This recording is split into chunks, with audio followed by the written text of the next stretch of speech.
বিসমিল্লাহির রহমানির রহিম। প্রিয় শিক্ষার্থী, এসএসসি 2026 সালের উচ্চতর গণিতের 8.3-এর একটি সমস্যা সমাধান করার জন্য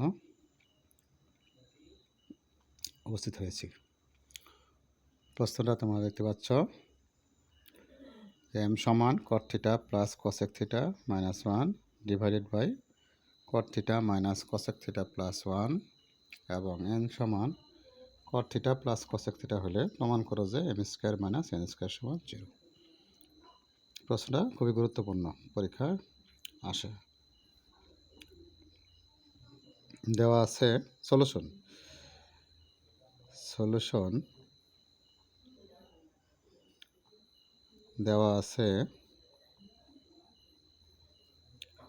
m সমান cot theta plus cosec theta minus 1 divide by cot theta minus cosec theta plus 1।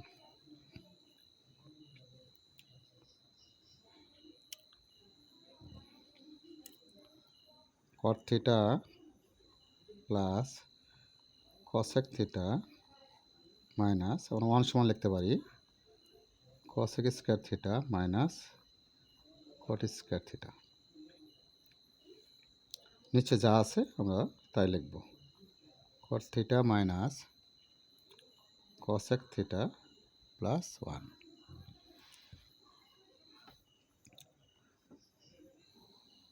নিচে যা আছে তাই লিখলেও আমরা তাই লিখলাম cot theta plus cosec theta, এটা আমরা একটু ব্র্যাকেট লিখতে পারি, আর এই পাশে স্কয়ার মাইনাস বি স্কয়ারের সূত্র প্রয়োগ করতে পারি। তাহলে cosec theta plus cot theta cosec theta minus cot theta. তাহলে দেখতে পাচ্ছ cosec theta plus cot theta, cosec theta plus cot theta এই দুই জায়গা থেকে কমন যা।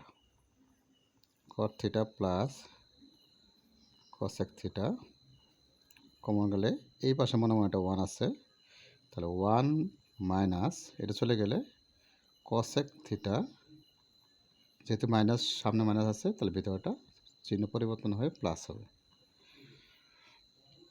আর নিচে যা আছে ডিভাইডেড বাই ঠিক থাকবে। তাহলে আমরা এটা এইভাবে লিখতে পারি, উপরের মানটাকে আমি সোজা করতে পারি cosec স্কয়ার থিটা, উপরের মানটা সোজা করে আমি লিখতে পারি cot theta minus cosec theta plus 1 divided by cot theta minus cosec theta plus 1। দেখতে পাচ্ছ এই মানটা আর এই মানটা কাটাকাটি যা রয়ে গেল cot theta plus cosec theta.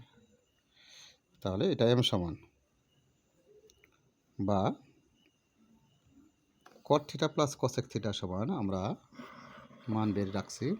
দেখো n সমান cot theta plus cosec theta, তাহলে আমরা এটা n লিখতে পারি।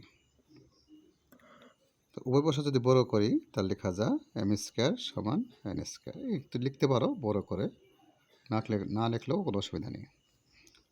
তাহলে সাইড চেঞ্জ যদি করি, সুতরাং m square minus n square সমান 0, এটি প্রমাণিত লিখতে পারি। ধন্যবাদ।